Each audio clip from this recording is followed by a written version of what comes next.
by the military. We primarily proposed internationally renowned and universally accepted Nobel laureate Dr. Muhammad Yunus as the chief advisor of our interim government.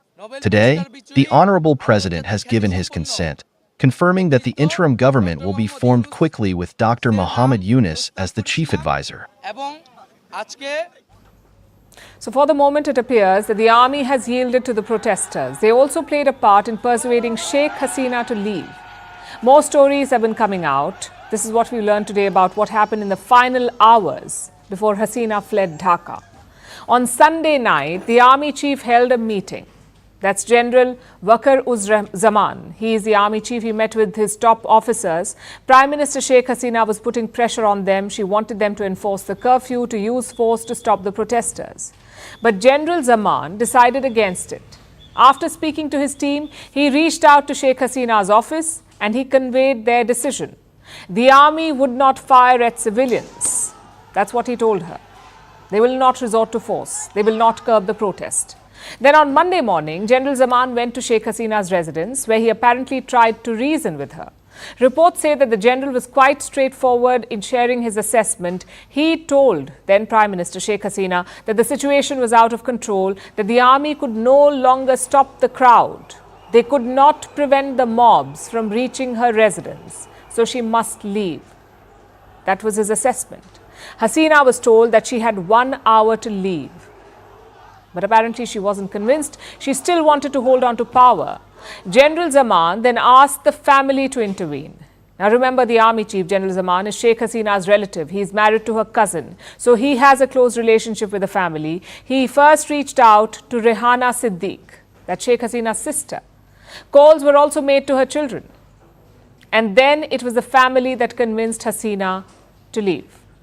General Zaman was there throughout. Ultimately, Sheikh Hasina relented. She left the country with her sister Rehana. A few hours after their departure, in fact, the army chief was live on television announcing the Prime Minister's resignation. He also promised a peaceful transition of power. But that's proving to be easier said than done. The situation is still fragile. Maintaining law and order will be a challenge. Today, the police chief of Bangladesh was removed. Yesterday, a large number of police personnel went on strike. Do you know why? Because they were worried about their safety. And that should tell you something about how bad things are. The police need safety assurances. Cops abandoned their posts. They refused to report for duty at multiple locations. So students took their place at many traffic intersections. Take a look at this.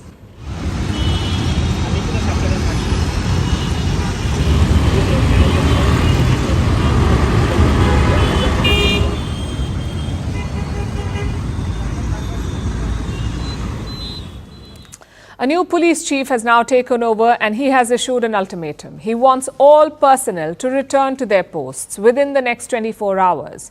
The opposition is making moves as well. They're trying to fill the political vacuum.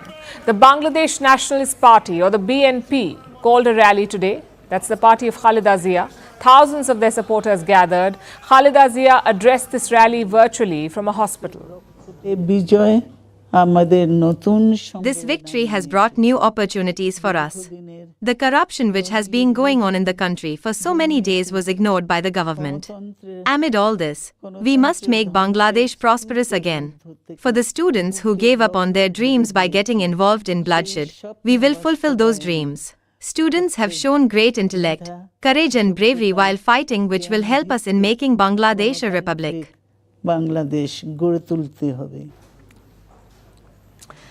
Khalida Zia was Sheikh Hasina's main political rival.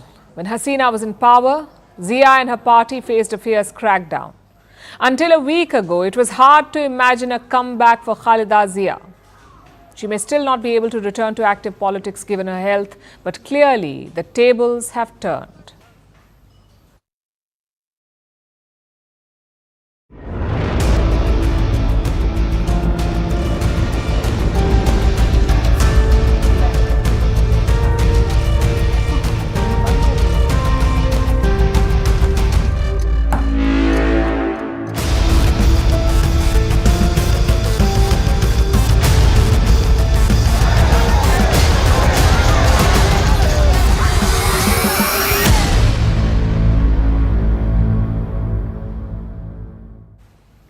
It's the ultimate reversal of fortune. Sheikh Hasina was once synonymous with Bangladesh. Today, she is a leader without a country. I know a lot of you have questions like where is she now, where will she go, and how long will India host her?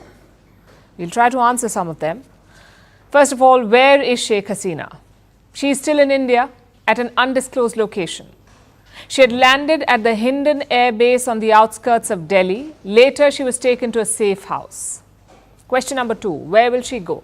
Well, her options have certainly reduced. At first, Hasina was seeking asylum in the United Kingdom. Her niece is a British lawmaker from the Labour Party. She is also a secretary at the Treasury, so she's quite an influential leader. Yet, London is not welcoming Sheikh Hasina. Their officials say you cannot apply for asylum from outside the UK. You must seek asylum from the first safe country. In this case, that is India, the first safe country for her. Her second option is the United States. Her son works as a lawyer there, Sheikh Hasina's son. He's in the US.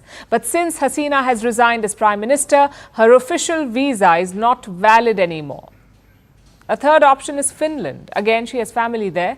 Hasina's nephew works in Helsinki and is married to a Finnish national. But their government is silent. And what about West Asia? Reports say that Hasina could also seek refuge in Saudi Arabia or the UAE, but again, nothing concrete here. At this point, it's all reports and speculation. But why not India? Why can't she remain in India? Her daughter lives in New Delhi after all. The Indian government hosted Hasina 50 years back when her family was killed. So why not now? Because the equation has changed. You see, there is public anger against Sheikh Hasina in Dhaka. So you can't be seen as helping or hosting her. It's also consistent with Indian policy. When the Afghan government fell, many officials sought asylum in India, but New Delhi said no. When Gotabaya Rajapaksa resigned in Sri Lanka, he too reached out to India. New Delhi reportedly said no. I guess Sheikh Hasina is no different in this case. And right now, this is the biggest concern for India.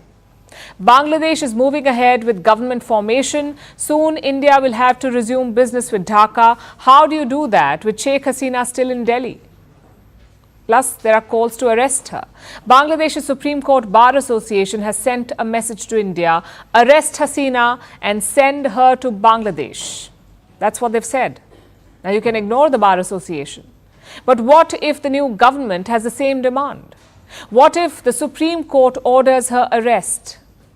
That's the first concern for India. The second concern is about Hindus in Bangladesh. We told you about this yesterday. Many temples and Hindu homes were targeted. But the chaos seems to have subsided now. We haven't seen fresh reports of violence against Hindus. So the focus now is on due process. Holding those mobs and rioters accountable, we're yet to see that. Bangladeshi courts are handing out mass bail orders. More than 2,200 people got bail on Tuesday. Most of them are from the Jamaat and the BNP, the two main political groups now. So who answers for the destruction? Let me show you an example. This is what the Indira Gandhi Cultural Center in Dhaka looks like, completely torched now. It was inaugurated back in 2010. This center promoted cultural exchanges between India and Bangladesh. Look at how it looks today. Will the mob that targeted this building be punished? Or will these crimes be forgotten? India will be keeping a close eye on all of that, which brings us to the final concern, making sure that enemies do not capitalize on this chaos. Take a look at this report. It says Pakistan's spy agency could be spreading anti-India sentiment in Bangladesh. Now, just to be clear, there is no evidence to back these claims. All you have is an allegation. But even if Pakistan is not involved, someone is. Just look at these social media posts. They claim that Indian spies are operating in Dhaka, that Indian soldiers are on the ground. Needless to say, this is all fake news. But it could create anti-India sentiments among the people there, and New Delhi must be wary of that. It must push back against this misinformation. It must also lobby for justice. India has respected the internal churn in Dhaka. There has been no undue criticism or meddling from New Delhi. So it's Dhaka's turn now to return the favor.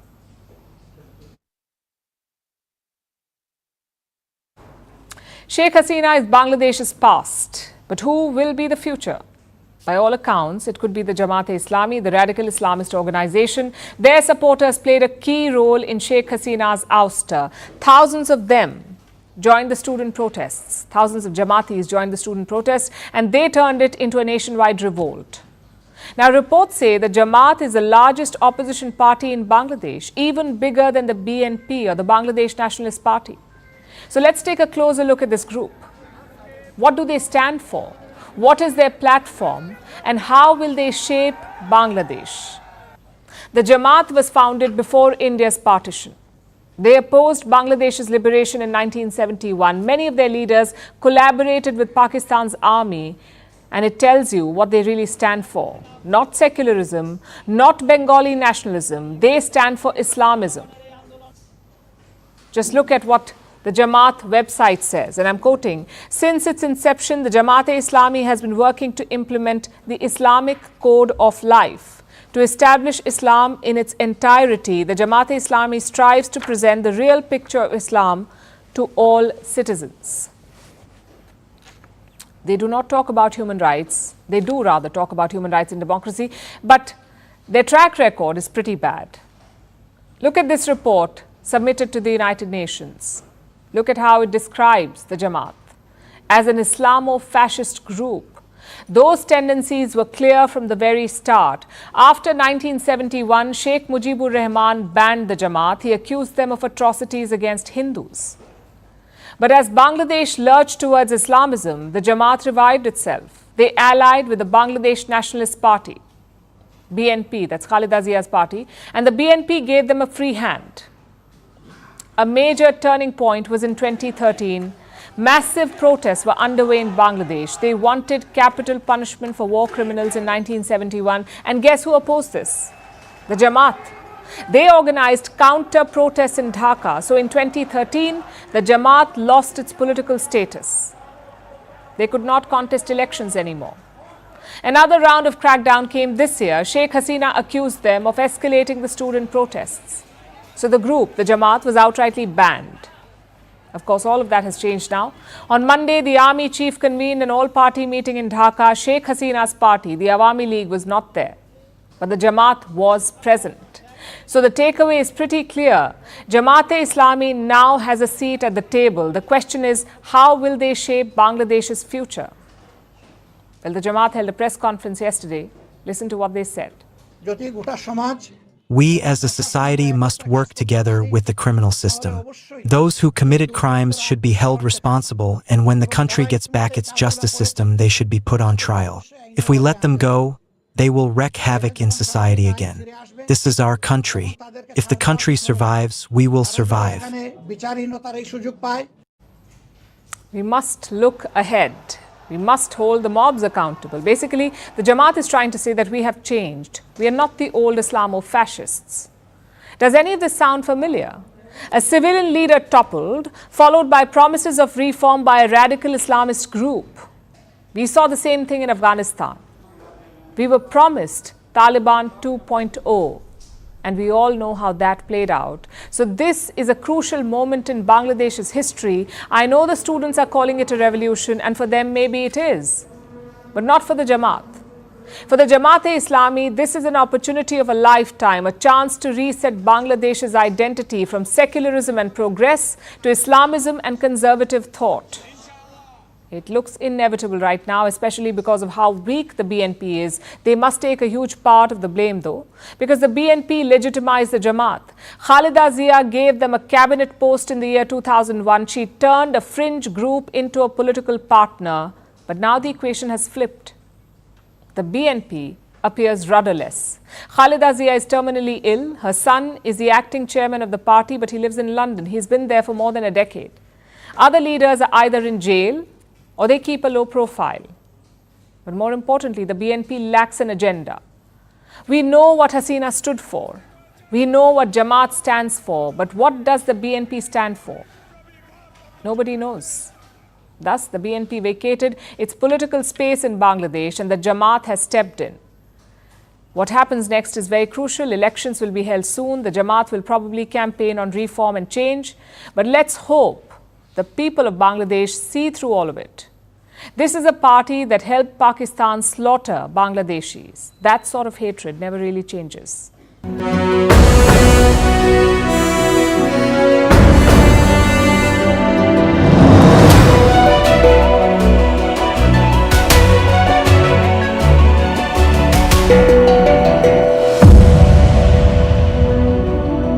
She was a few grams over.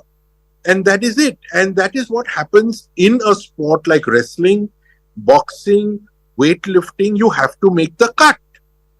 Yeah. And I'm just seeing tickers coming up on my phone. There is conspiracy, there is this, there is that. No, there is nothing.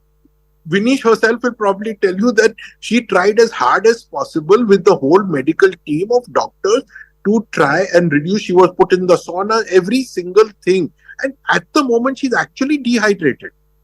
She's actually being treated for dehydration. So where is she being treated? Is she in a hospital or she's at the village? No, it's a polyclinic. Polyclinic of what we have set up, our own polyclinic.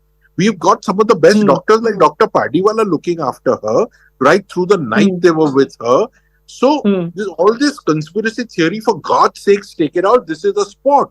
Even if you're 1 gram overweight, you're 1 gram overweight. And understand, in a start, I'll give you an analogy. If you break a start by 5,000ths of a second, it's a foul start. And you'll be disqualified. So there are rules which you have to follow. Now, it's unfortunate. It's unfortunate that Vinesh got caught in this. Usain Bolt was disqualified at the World Championships for a 1,000th of a second foul start. Now, if Usain Bolt can get disqualified for 1,000th of a second foul start.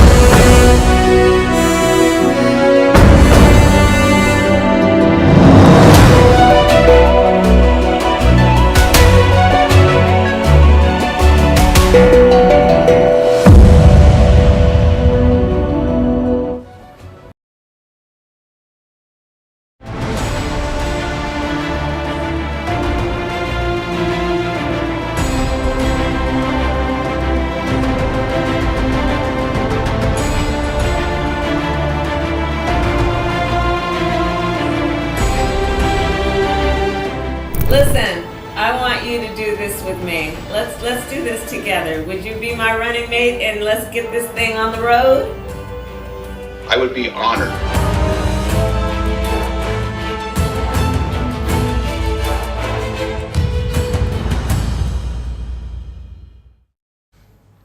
Let's talk about the US elections now. The Democrats have chosen, it's official now, Kamala Harris is the Democratic presidential candidate.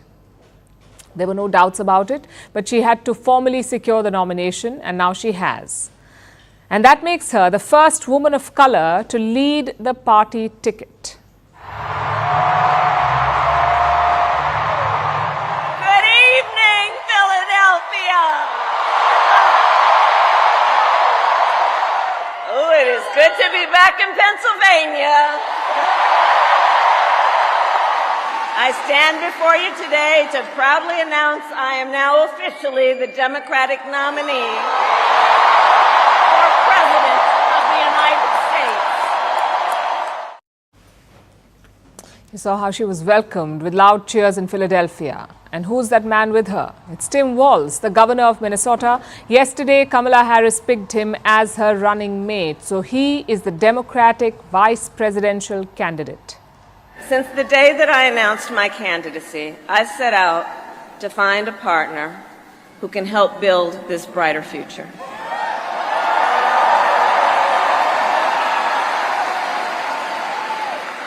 A leader who will help unite our nation and move us forward. So, Pennsylvania, I'm here today because I found such a leader.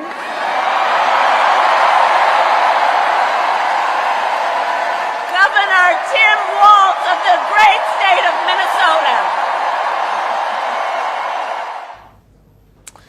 If you don't track US politics closely, you may have never heard of Walz. Even if you are in America, you may not have come across his name. Look at this poll. 70% registered voters say they do not know Walz. 70% have no opinion about him. So he's mostly unknown. Why then did Kamala Harris choose him of all people? We could list a number of reasons, but here's the biggest one perhaps. An interview that took place last month. Tim Walz went on TV. He was talking about Donald Trump and he called him, and I'm quoting, just weird. Soon that phrase, just weird, took a life of its own. Gen Z loved it. The Democrats latched onto it. They used it to attack the Republicans. So Walz became viral, and that helped boost his chance. Yesterday, he repeated his now famous words. I got to tell you, pointing out just an observation of mine that I made. I just have to say it. You know it. You feel it. These guys are creepy, and yes, just weird as hell. That's what you see. That's what you see. The Democrats won't stop milking it, and we get why. It's short, it's effective, and the youth are connecting to it. But a catchphrase alone cannot make you the VP pick. You have to have more to offer. So we made a list of 5 things you must know about Tim Walz. Number 1, his resume is packed. Walz was a military veteran. He was a public high school teacher, and he was a football coach. So he appeals to blue-collar America. In 2006, he flipped a Republican-leaning district. In 2019, he left the U.S. House. He ran for governor in Minnesota, and he won.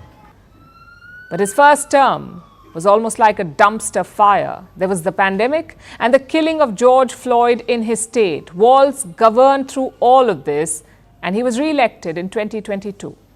Tim Walz is a good moral man. He's got a good background. He's got a good sense of humor. I think he's a perfect match for Kamala Harris. I'm just delighted. I'm not sure how much an effect it'll have. I don't know how much the public knows about Walz outside of those that live in Minnesota. Number 2.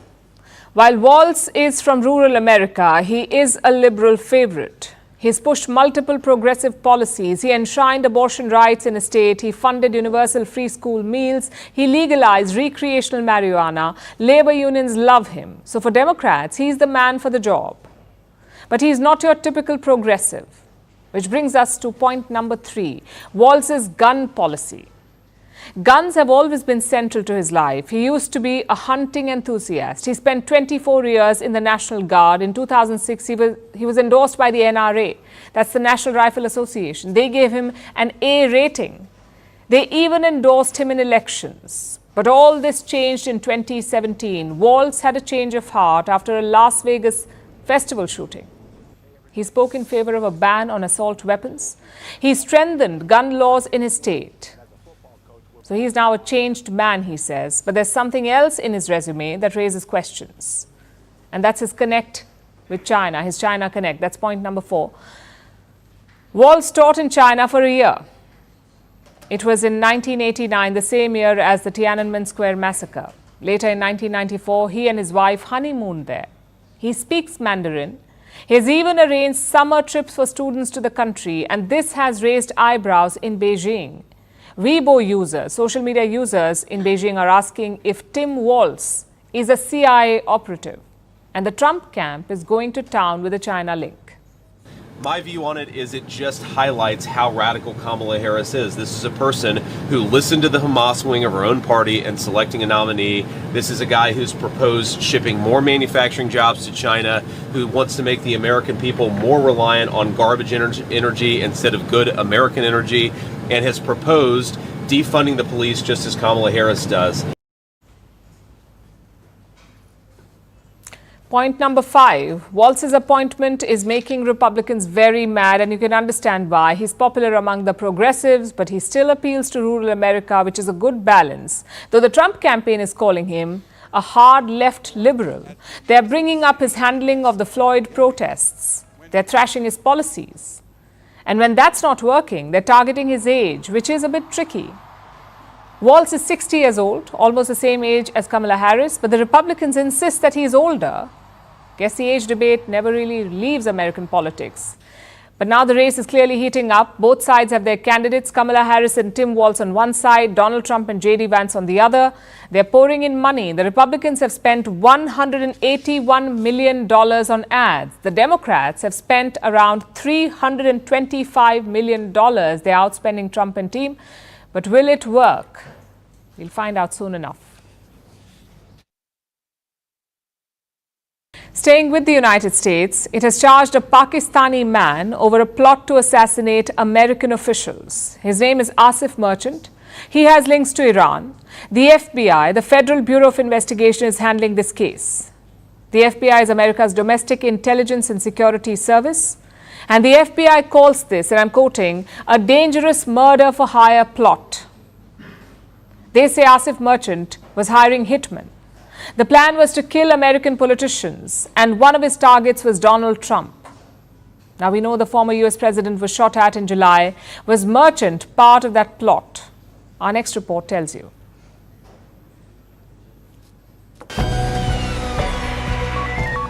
In April, Merchant came to New York City. He was a Pakistani citizen. He had spent some time in Iran, but in America, he had a simple goal: to assassinate US officials. So Merchant went looking for a hitman. He contacted someone for leads. That man became his new confidant. In June, Merchant met him. He set out a list of demands. He needed around 30 men and women to do 3 things. 1. Steal documents or USB drives from the house of one person. 2. Plan protests at political rallies. And 3. Carry out assassinations. The meeting went on for some time. Merchant plotted possible scenarios on ways to kill a person who has a lot of security around him.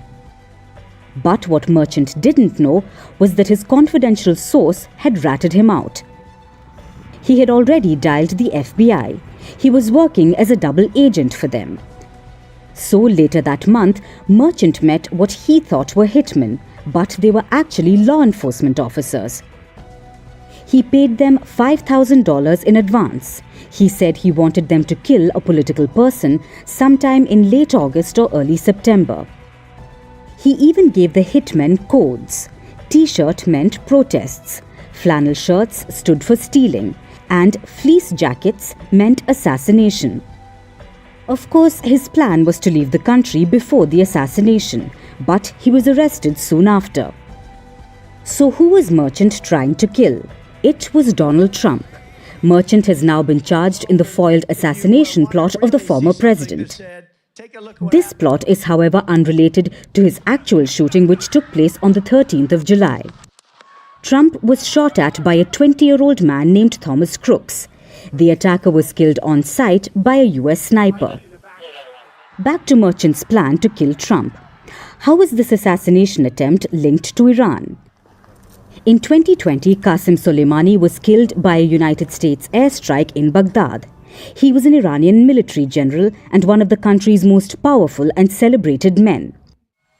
That strike was ordered by Donald Trump when he was the US president. That made him enemy number 1 in Iran.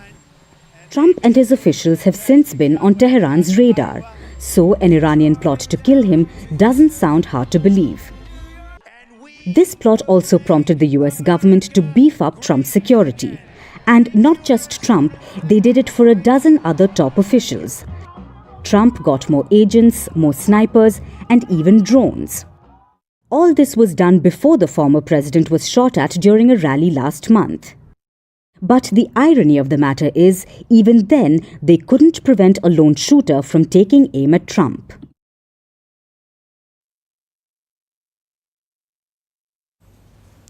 What makes a champion? Is it a gold medal around the neck? Or a number 1 ranking? Or a victory at the World Championships? We say it's a lot more. Champions are not just defined by victories, they're defined by their actions, their courage, their perseverance and their honor. And tonight we're talking about one such champion, Indian wrestler Vinesh Phogat. If you're watching us from India, you know this story already. You've probably read a dozen articles, scrolled through hundreds of tweets and talked to your friends about it. Nonetheless, bear with me. Vinesh Phogat was competing at the Paris Olympics. Her event, the 50 kg women's wrestling. She had a fabulous day on the mat yesterday. She scored 3 consecutive wins to reach the final. One of them against Yui Sasaki. Now, Sasaki is a bit of a legend. She was unbeaten in 82 wrestling bouts, but yesterday Vinesh Phogat bested her. She ended the day after qualifying for the finals. I'm guessing most fans went to sleep with a smile on their face. But this morning, the bad news came in. Vinesh Phogat had been disqualified, not just from the gold medal match, but from the whole tournament. She wouldn't even get the bronze medal. The reason? Her weight. You see, wrestling has weight classes. Suppose you're taking part in the 50 kg event. Then your weight must be under 50 kilograms. If you're over, you cannot participate. And how is that checked? Through weigh-ins. Wrestlers have to prove their weight twice. Once on the morning of the preliminary event and then before the final rounds. Now, Vinesh was fine on the first test. She came in at around 49 kilograms. But today, she weighed 50.1 kilograms. That's just 100 grams extra. 100 grams, basically the weight of a bar of soap. But the organizers disqualified her. Now, I know what you're thinking. How does something like this even happen? After all, this is the Olympics. Don't we have trainers? Don't we have coaches looking after this sort of thing? Well, we do. But weight management for wrestlers is quite complicated. Vinesh Phogat's natural weight is around 56 kilograms. So she cut a lot of mass to remain under 50. We're talking extreme measures here. Very little food, long sauna sessions, virtually no fluids and continuous exercise. The idea is to drain every ounce of weight from the body. But here's the problem. You have to refuel while competing. Vinesh had 3 grueling bouts on Tuesday, so she had to take some food and fluids. But since the body is so famished, that little food adds quickly to your weight. And that's what happened to Vinesh Phogat. By the end of Tuesday, she weighed just above 52 kilograms. So her team got cracking. She spent the whole night trying to bring her weight down. No food, no water, constant exercise. They even shortened her hair and tried to draw her blood. But no luck. Losing more weight was just not possible, which brings us to this morning. Her team tried to ask for more time from the organizers, but they refused. Thus, Vinesh Phogat's Olympic dreams were dashed, and all of India was heartbroken. I know a lot of you are hurting right now. We've also seen a lot of conspiracy theories online, but spare a thought for Vinesh Phogat. She was so drained that she had to be taken to a clinic. She needed medical help after that brutal night. So if there was a conspiracy, trust me, she will talk about it. Because Vinesh Phogat is not just a fighter on the mat, she's a fighter in real life too. Look at everything that she's been through. Her 2016 Olympics campaign ended in heartbreak. She was injured in the quarterfinal. At the Tokyo Games, she faced a different challenge. Vinesh was taking part in the 53 kg weight class, but again, the weight cut was brutal. She suffered from a neurological condition. It left her dazed on the mat. Even her eyesight was affected. As she was recovering from her injury, India found a new star in the 53 kg event, Antim Pangal. Only one wrestler could qualify from India, so Vinesh Phogat decided to focus on a different weight class, the 50 kg event, which meant even more weight cut. But her biggest challenge would come in 2023. Vinesh Phogat led a movement against the then chief of India's Wrestling Federation. She exposed him as a sexual predator. You may remember these scenes. At one point, Vinesh was pinned on the floor by Delhi police. She also faced a lot of online hate. But like I said, she found redemption on the Olympic mat. Today, the whole country is cheering for her. The Indian Olympic Association is also standing behind Vinesh Phogat. They're planning to protest her disqualification. We are providing Vinesh all medical and emotional support. The Wrestling Federation of India has filed an appeal to UWW to consider the decision to disqualify Vinesh, and IOA is following that up in the strongest possible manner. We don't know what the future holds. Maybe the appeal will be successful or maybe the decision will hold. Either way, India has gained a champion today, a role model for young girls, an inspiration for athletes and a symbol of courage. Someone on social media summed it up best. Maybe the 100 grams was her invisible gold medal.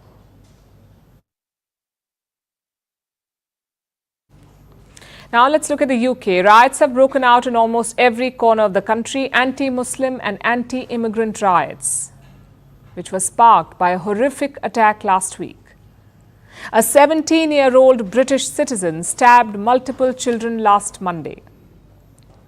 At a dance studio in the city of Southport, 3 young girls were killed, leading to public fury, which has morphed into the ongoing riots. The attacker was born in the UK in Wales to parents of Rwandan origin.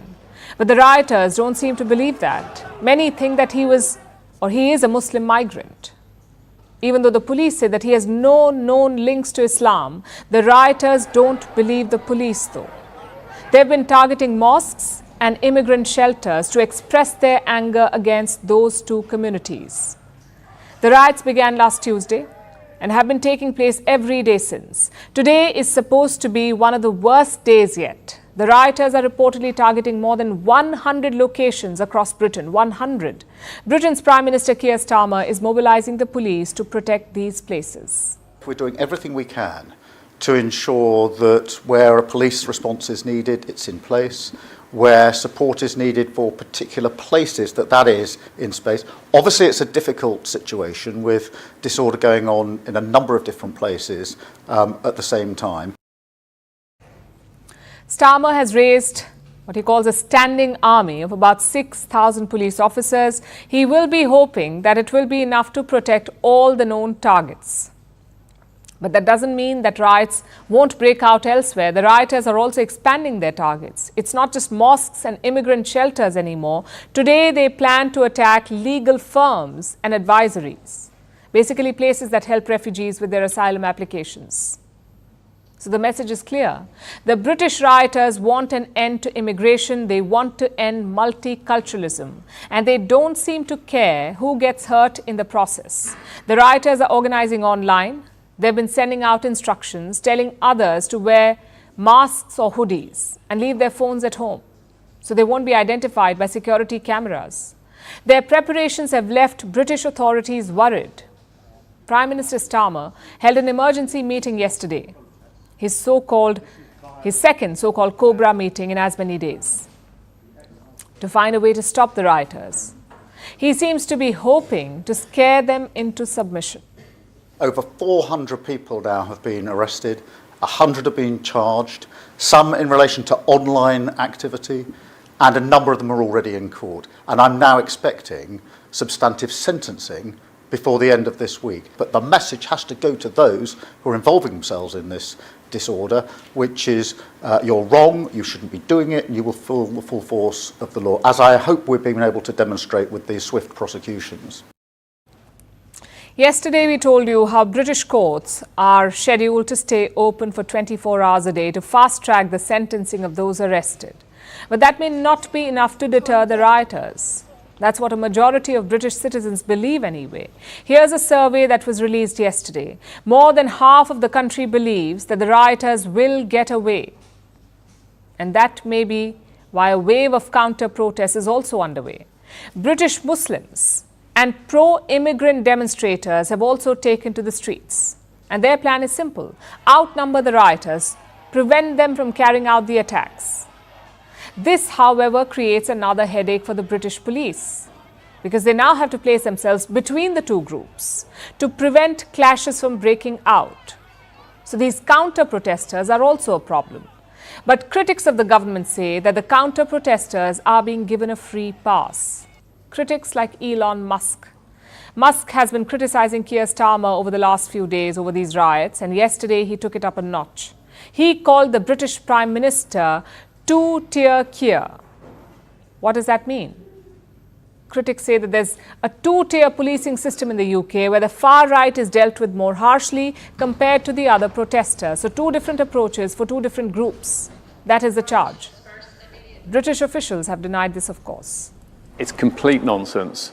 We have commentators from either end of the political spectrum who like to throw accusations of bias at the police, because we stand in the middle, we operate independently under the law without fear or favour. And if you've got crazy views over there, you don't like it, and if you've got crazy views from over there, you don't like it. We will continue to do that. But will people buy this explanation? Right now, two-tier policing is becoming another flashpoint. It's fueling even more anger among the anti-immigrant crowd, making fresh riots even more likely. Will Prime Minister Keir Starmer and his police be able to stem the violence? We'll be tracking this story for you as it unfolds.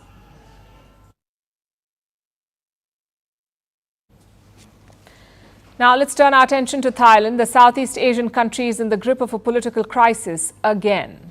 The Thai Supreme Court has passed an order dissolving the reformist political party called Move Forward. That's the name of the party, Move Forward. Now, this is the kingdom's most popular party. They secured a decisive win in last year's elections, but they were blocked from coming to power.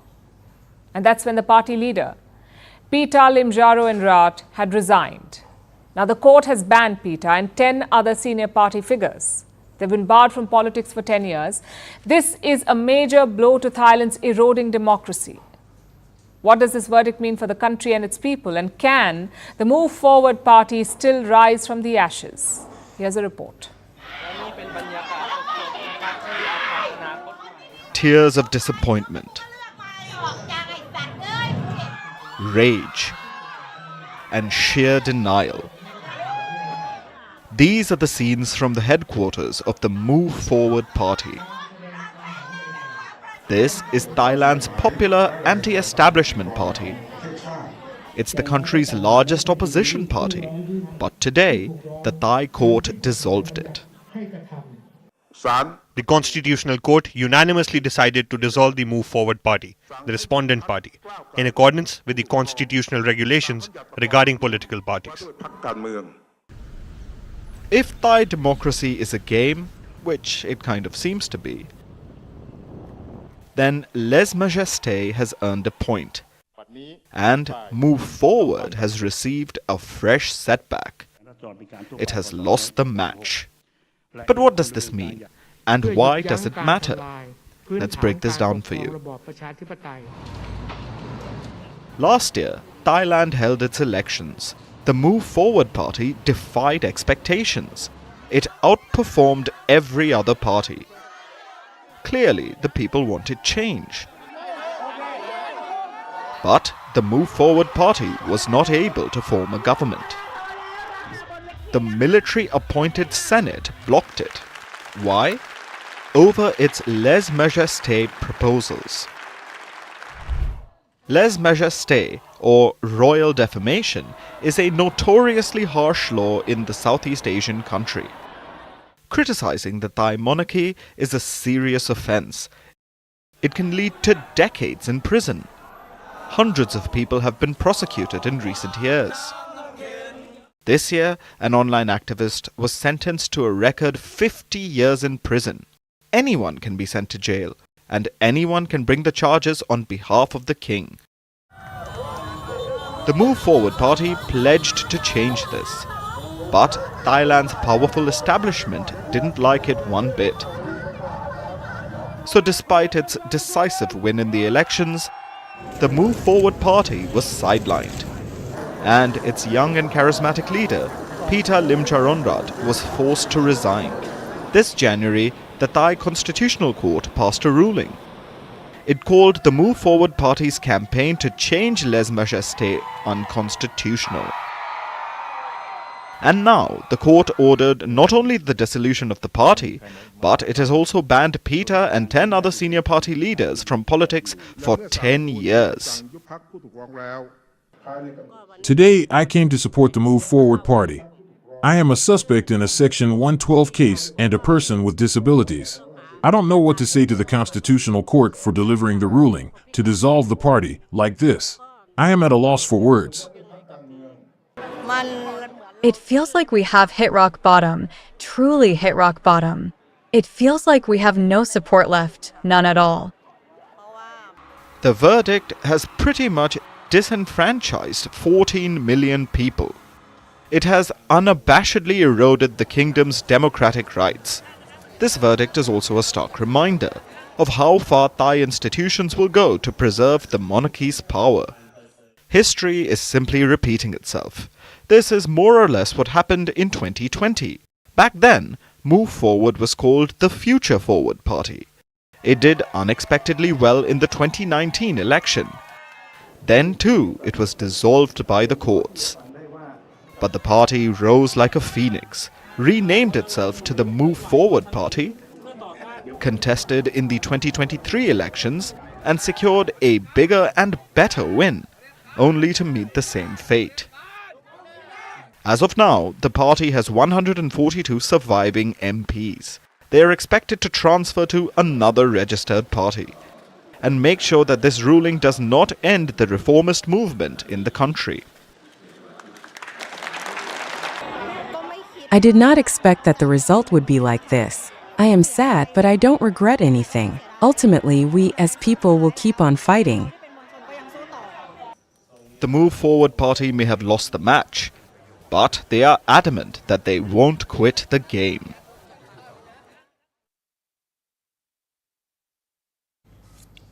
Now let's turn our attention to Sri Lanka. Some big news came out of the island nation today. It's about the upcoming presidential election slated for September. A new contender has thrown his hat in the ring. He's a young, fresh face, but with a very familiar name. I am ready to take up the challenge. In a crisis, leaders and youth are needed. As a party, we believe in our supporters and our principles. The party will represent the aspirations of the youth. Yes, Rajapaksa is once again vying to become Sri Lanka's president. That was Namal Rajapaksa, the son of Mahinda Rajapaksa, Sri Lanka's former president and prime minister. Namal is also the nephew of Gotabaya Rajapaksa, the president who was ousted in 2022, when the people rose up all over the country because of the economic crisis. So between them, Namal's father and uncle held Sri Lanka's presidency for almost 12 years. But now it seems that it's time for the next generation. Namal Rajapaksa is 38 years old. He will run in Sri Lanka's next presidential election, which is scheduled for the 21st of September. He was declared his party's candidate this morning in an elaborate Buddhist ceremony, re-emphasizing the Rajapaksa clan's Sinhalese Buddhist roots. Namal was also seen receiving blessings from his father, Mahinda Rajapaksa, signaling the change of guard. That may also be the need of the hour for the Rajapaksas. Remember, this is the family blamed for Sri Lanka's economic crisis. The 2022 crisis occurred due to unsustainable debt. Colombo could not repay its loans, so it defaulted on the debt. Who took these loans? Mahinda Rajapaksa, Namal's father. Who was in charge when the default took place? Gotabaya Rajapaksa, Namal's uncle. So the Rajapaksa clan is intrinsically linked with Sri Lanka's crisis. Will Namal Rajapaksa be able to overcome that baggage? Will he be able to stand apart from his family's legacy? It will require quite a bit of skill. And Namal Rajapaksa is not some greenhorn. He has been part of Sri Lankan politics for years. He first became a parliamentarian in the year 2010 at the age of just 24. He won from his father's old seat, Hambantota, which is a Rajapaksa stronghold and the site of the now infamous Chinese-built port. The people of Hambantota sent Namal to parliament, first in 2010 and in every election since then. But he wasn't just an MP. In 2020, he was made the sports minister of the country during the presidency of his uncle Gotabaya Rajapaksa. And sports was a good fit for Namal. After all, he was once the captain of Sri Lanka's national rugby team. He captained the national side while he was an MP between 2010 and 2014. Of course, that did lead to allegations of nepotism. And that's not all. In 2011, while he was a rugby-playing member of parliament, he also took oath as an attorney at law. That too was controversial. There were allegations that he cheated during the final exam, but nothing came out of it in the end. It was just an allegation, and Namal eventually became Sri Lanka's sports minister. But his ministerial tenure did not last long. Remember, he was part of his uncle's cabinet. When Gotabaya Rajapaksa fled Sri Lanka in 2022, the entire cabinet resigned. Namal remained an MP, but he has stayed away from government for the past 2 years. The entire Rajapaksa clan has. They've stayed away. For the last 2 years, this man has led Sri Lanka, Ranil Wickremesinghe. Wickremesinghe has been working to repair his country's devastated economy, and he was expected to continue as president. He was seen as a front-runner in the September election. But that has changed now because of Namal's entry. You see, Wickremesinghe is in power mostly thanks to the Rajapaksa clan. The party led by the Rajapaksas supported him. But now that support has split. Some want Wickramasinghe to continue, others want to back Namal. So it is a contest. Ranil Wickramasinghe versus Namal Rajapaksa. Who will walk away with Sri Lanka's top job? And will another contender come up? All we know at this point is this: the Sri Lankan presidential election just got thrown wide open.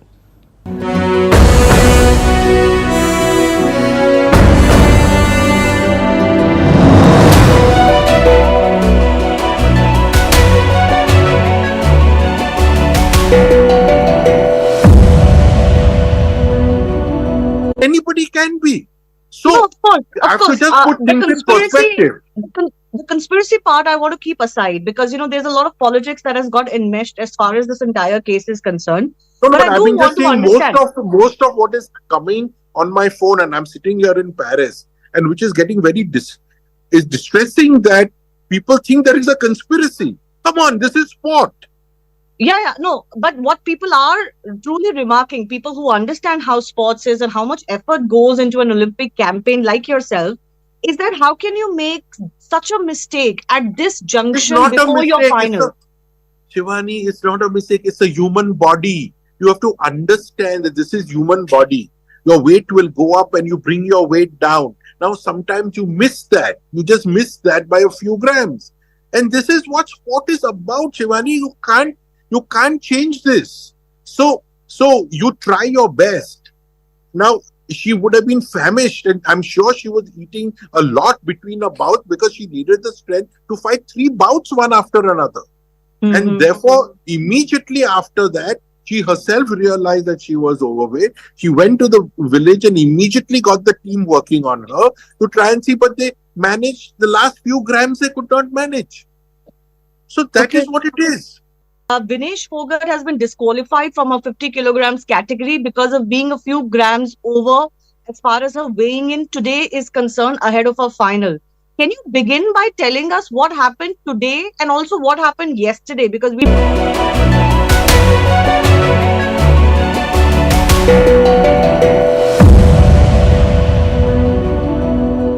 And now it's time for Vantage Shots, images that tell the story. India and Germany hold joint air defense exercise Tarang Shakti in Coimbatore. The world's biggest iceberg, twice the size of London, was caught spinning continuously in the Antarctic. And ice hockey reaches new heights, quite literally, with the world's highest game taking place in Switzerland.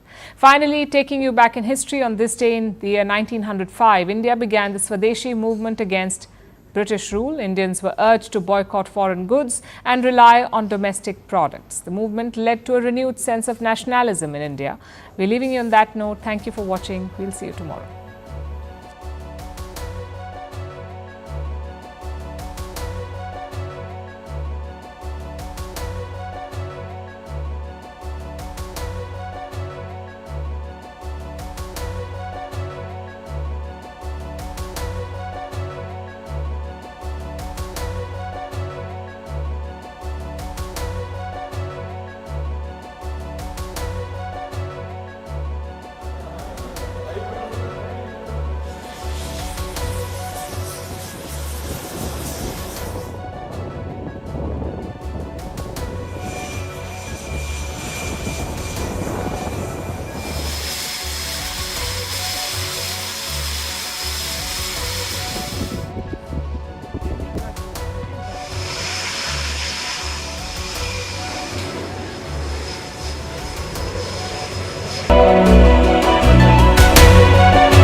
Hello and welcome to the Late Night Edition with me, Ayushman Singh Jamwa. Ladies and gentlemen, remember that last night we celebrated Vinesh Phogat storming into the finals and being assured at least a silver medal right on this show. But a heartbreaking twist of fate for Vinesh Phogat, the wrestler has been disqualified from the Paris Olympics after she could not make the weight for the 50 kg gold medal bout. The wrestler was roughly 100 grams over the permissible limits, which led to her disqualification. According to the competition rules, Phogat will not be eligible for a medal or a rank and will be placed at the bottom of the category. Despite the best efforts of the team through the night, she weighed in around 100 grams over the 50 kg limit. India has already filed an appeal with the IOC in connection to the matter. Prime Minister Modi, meanwhile, hailed Vinesh Phogat's resilience, but the opposition is now seeking a probe into the matter. The Congress, the Samajwadi Party, the TMC have hinted at a conspiracy behind the qualification.